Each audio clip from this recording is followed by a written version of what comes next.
Programme শেষ করবো ইনশাআল্লাহ।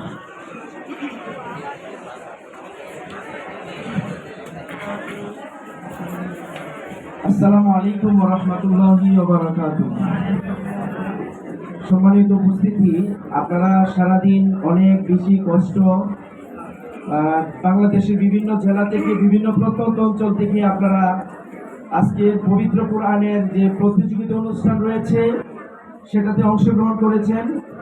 মঞ্চে উপবিষ্ট মুরব্বিয়ানে আজম, সেরে তাজ, ওলামায়ে কেরাম, মহান আল্লাহ রব্বুল আলমিনের দরবারে শুকরিয়া আদায় করি যে আল্লাহ তাআলা আমাদেরকে পবিত্র কোরআনের একটা সুন্দর পরিবেশে এনেছেন এবং সারাদিন অতিবাহিত করার তৌফিক দান করেছেন।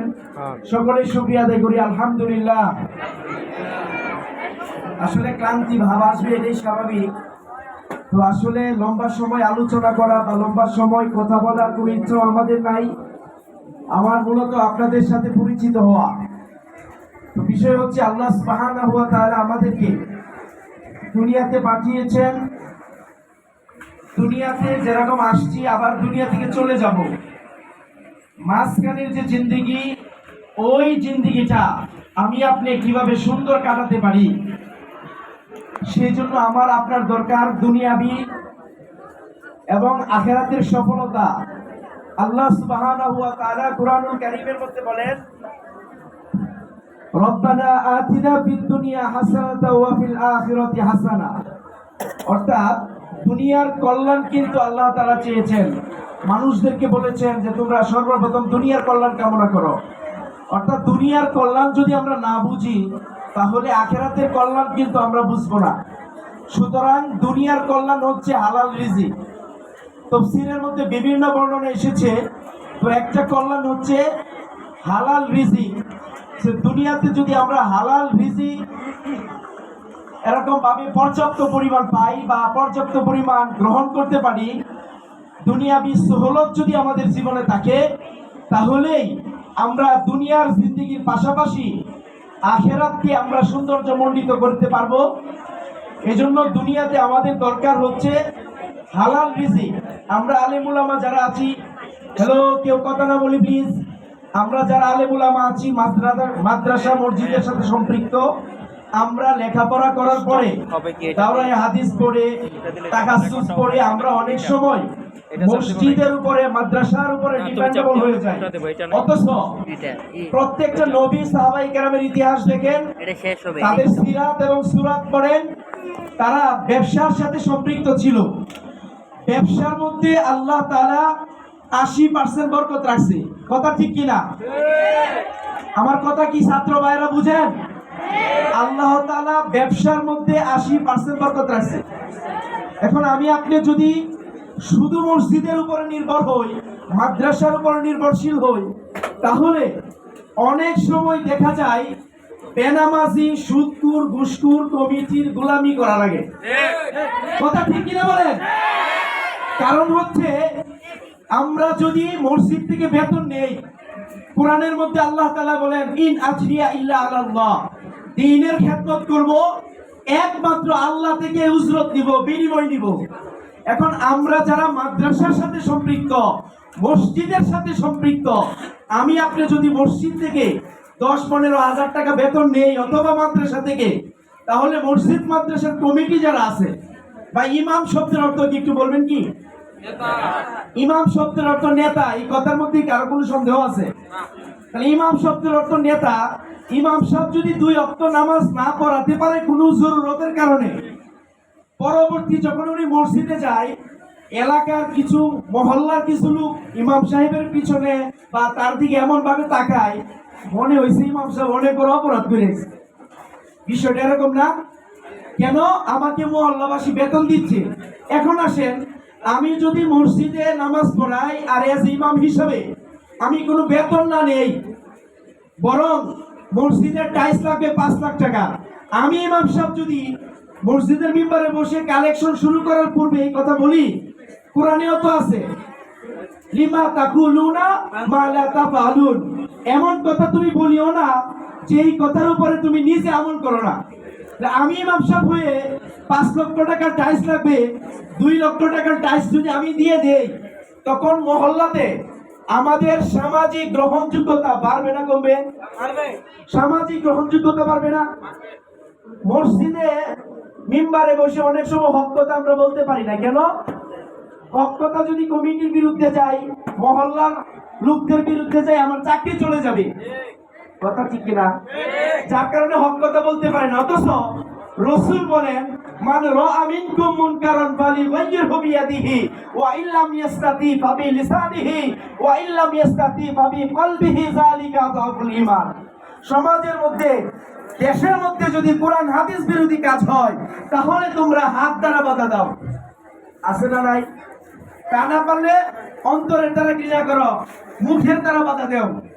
তাহলে যে মসজিদে নাকি আপনার উল্টাপাল্টা কাজ হয়, বিয়ার অনুষ্ঠানে গজলের পরিবর্তে গান বাজাইতেছে, ডিজে গান বাজাচ্ছে, তারপরে বক্স বাজাচ্ছে, আপনি ইমাম হিসাবে, যেহেতু আপনি নেতা, একটা মহল্লার আপনি সেন্টার দিচ্ছেন, লিড পজিশনে আছেন, আপনি ইমাম হিসাবে যদি ওই মহল্লাতে বলেন, আমি যতদিন ইমাম হিসাবে আছি, আপনারা যদি সমাজে বিয়ার অনুষ্ঠানে নাচ গান বক্স ডিজে গান বাজান, আমি ইমাম সব কিন্তু হাত দ্বারা প্রতিহত করব। এই কথা যদি বলি, অনেক ইমামের চাকরি থাকবে না। কারণ কি? ওই যে বেতন নিতেছি। কথা ঠিক কিনা? বেতন নেওয়ার কারণে কিন্তু আপনি সব কথা বলতে পারবেন না। এখন আমি যদি বেতন না নেই, বরং সামাজিক কর্মকাণ্ডের সাথে জড়িত থাকি, গরিব দুঃখী মানুষের পাশে ইমাম হয়ে আলেম হয়ে দাঁড়াই, তাহলে সমাজের মধ্যে আমার গ্রহণযোগ্যতা অনেক বেশি থাকবে। আমার বিরুদ্ধে চায়ের দোকানে বসে, রাস্তাঘাটে বসে সমালোচনা তো দূরের কথা, আমার বিরুদ্ধে কথা বলতে ওই মহল্লার যত বড় হেডামলা লোক হোক না কেন 10 বার চিন্তা করবে। কথা ঠিক কিনা বলেন? এই জন্য আমাদের উচিত হলো আমরা অর্থনৈতিক ভাবে স্বাবলম্বী হওয়া। অর্থনৈতিক ভাবে যদি স্বাবলম্বী না হতে পারি আর সারা জীবন কালেকশন করে চলতে হয়, তাহলে কিন্তু আমাদের কপালে খারাপই আছে। এই জন্য আপনারা ছাত্র ভাইরা যারা আছেন, আমি বলবো যে মাদ্রাসা লেখাপড়ার পাশাপাশি প্রত্যেকের ব্রড মাইন্ড ক্রিয়েট করা দরকার। আমরা যেন চমৎকার ইনকাম করতে পারি, দেশ দশ গরিব দুঃখী মানুষের খেদমত করতে পারি। সর্বশেষ কথা, আমি একটা গণপ্রজাতন্ত্রী বাংলাদেশ সরকার অর্থ মন্ত্রণালয়ের আন্ডারে গভর্নমেন্টের একটা আর্থিক প্রতিষ্ঠানে সম্পৃক্ত আছি। দেখেন কি পরিমাণ, আপনি যদি ভালো ইনকাম করেন, গরিব দুঃখী মানুষের খেদমত করা যাবে না? এই যে আজকে যে অনুষ্ঠান, মানুষ বলে হুজুররা শুধু মানুষের দস্তরখানায় বসে, হুজুররা কাউকে দস্তরখানায় বসায় না। এটা গ্রামের একটা কথা, রুসুম রেওয়াজ হয়ে গেছে কিনা? আজকের এই প্রোগ্রামে এটা এই জন্য বলা, আপনারা যেন উদ্বুদ্ধ হন। কারণ দিলের খবর কে জানে? আল্লাহ দিল দেখে বিল দিবে। ইন্নাহু আলিমুম বিযাতিস সুদূর, অন্তরের খবর আল্লাহ জানেন। এখানে কিন্তু আমি আমার সাধ্য অনুযায়ী একটা ডোনেশন করেছি। এখন আসেন, এটা বলার উদ্দেশ্য কি? উদ্দেশ্য হলো, আপনি যখন ভালো ইনকাম করবেন, গত বছর মন্ত্রণালয় থেকে আমি 258 জন লোক নিয়ে হজ করে আসছি। আল্লাহর অশেষ মেহেরবানি, আলহামদুলিল্লাহ। এই যে 3 তারিখ আসতেছে, সেপ্টেম্বরের 3 তারিখ, 442 জন লোক নিয়ে পবিত্র উমরা পালনে যাব। আলহামদুলিল্লাহ বলবেন না? কতজন লোক নিয়ে? 442 জন লোক নিয়ে পবিত্র উমরা পালনের জন্য নবীর দেশ মক্কা মদিনায় যাব। যারা আমার সাথে যাচ্ছে, প্রত্যেকের ন্যূনতম ইনকাম হচ্ছে লাখ টাকা। তাহলে একজন ইমাম সাহেব যদি মাসে লাখ টাকা ইনকাম করে, মাদ্রাসার শিক্ষক যদি লাখ টাকা ইনকাম করে, ওই মসজিদের কমিটি তো দূরের কথা, সভাপতি তো দূরের কথা, এলাকার যত বড় হেডামলা লোক আছে, আপনার সাথে কথা বলার আগে 10 বার চিন্তা করবে, ওনার সাথে কথা বললে অস্তিত্ব বিলীন হয়ে যাবে। কথা ঠিক কিনা বলেন? এই জন্য আমাদের আলেম উলামা, তোমরা যারা ছোট ভাইয়েরা আছো, আমাদের এখন থেকে নিয়ত বড় করতে হবে যে কালেকশন করে চলবো না। আমরা এমন একটা পজিশন তৈরি করব, যে পজিশন থেকে মিনিমাম লাখ টাকা ইনকাম হবে। তাই নিয়ত বড় করতে হবে। মাদ্রাসার হুজুররা 15,000 আর 17,000 ইমামতি কইরা মাদ্রাসা চালায় খায়, এ লাখ টাকার কথা শুনলে ভয় পায় যায়। আরে ভাই, ঢাকা শহরে এত বড় বড় বিল্ডিং কে থাকে? কথা বলেন, মানুষ না জিম্বুত? গুলশান, বনানী, ধানমন্ডি, বসুন্ধরা মানুষ থাকে না? Mercedes, BMW, Tesla, Rolls Royce গাড়ি দিয়ে কে চলে? মানুষ না?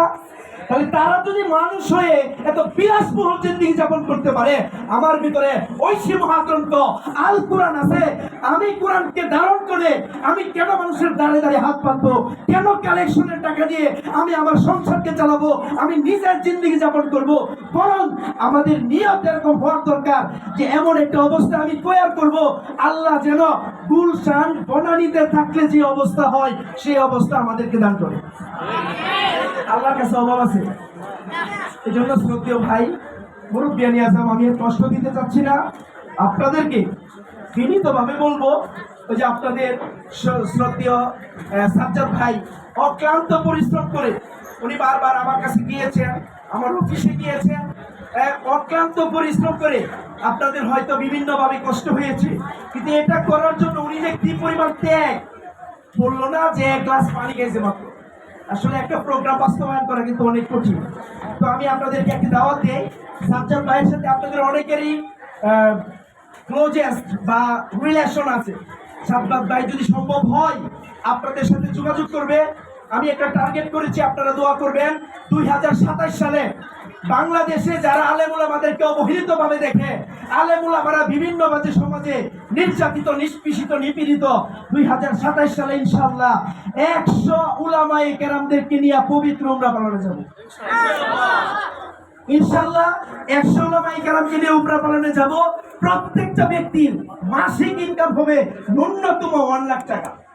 1 লাখ টাকা যদি একজন ইমাম সাহেব মাদ্রাসা শিক্ষক ইনকাম করে, সে কি একটা সমাজ পরিবর্তনের জন্য যথেষ্ট নয়? আমি আপনাদেরকে উদাত্ত আহ্বান রাখবো, আসেন আমরা দ্বীনের শিক্ষার পাশাপাশি আমরা দুনিয়াবি শিক্ষা, দুনিয়াবি জ্ঞান অর্জন করি। দুনিয়াবি জ্ঞান অর্জন করে আমরা দেশ এবং দশের খেদমত করে এবং মা বাবার মুখে যেন আমরা হাসি ফোটাতে পারি, গরিব দুঃখী মানুষের পাশে দাঁড়াতে পারি। আল্লাহ সুবহানাহু ওয়া তাআলা যে কথাগুলো বলেছি, আমি সহ আপনাদের সবাইকে প্রত্যেকটা কথার উপরে আমল করার তৌফিক দান করো। সংক্ষিপ্ত কথা এখানেই শেষ করলাম। ওয়া আখির দাওয়ানা আলহামদুলিল্লাহি রাব্বিল আলামিন। ধন্যবাদ সবাইকে। আসসালামু আলাইকুম ওয়া রাহমাতুল্লাহ।